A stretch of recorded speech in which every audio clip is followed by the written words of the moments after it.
15 taon na ang nakalipas ng si Ernie Ginoo Tamonde ay mahulog sa mga maling paratang at makulong sa Iran ng isang dekada.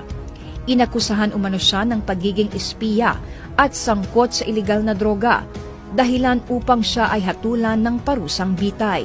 Ngunit sa kabila ng kanyang matinding karanasan, tanging sa panahon lamang ng Administrasyong Duterte nakagawa ng hakbang upang siya'y makalaya at makabalik sa Pilipinas.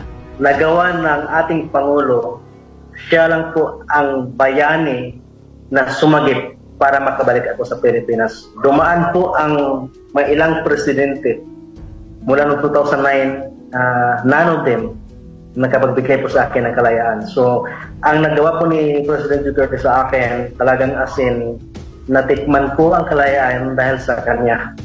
Ayon kay Tamonde, ang kagustuhan ni Duterte na mapalaya ang mga OFW na nahaharap sa death row sa ibang bansa ay isang bagay na nagbigay inspirasyon sa kanya, lalo na sa kabila ng matinding mga pagsubok na kanyang naranasan sa Iran.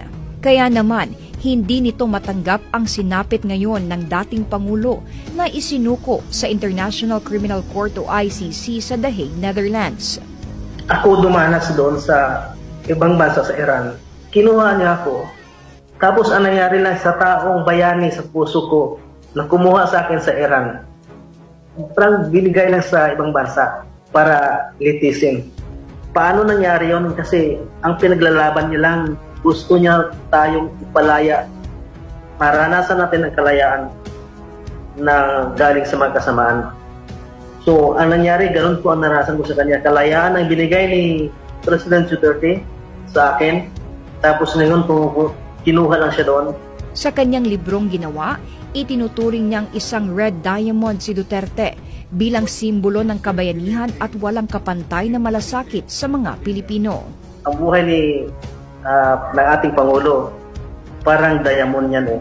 Pero sa gitna ng kahalagahan niya sa puso ng ating mga kababayan, sa puso mo at sa puso ko, parang hininging madugo. Kaya ang red diamond, doon ko po sinulat sa loob ng jail. Sinave niya ang buhay ng maraming tao. Kitang-kita naman ang lahat-lahat yun na kung paano nung sa panahon niya ligtas ang millions of Filipino. Samantala, may panawagan naman siya sa mga kapwa niya OFW at mga Pilipino na ipagpatuloy ang nais ni dating Pangulong Duterte na iboto ang mga kandidato na karapat-dapat mamuno sa bansa, lalo na ang buong PDP laban sa late ngayong nalalapit na eleksyon.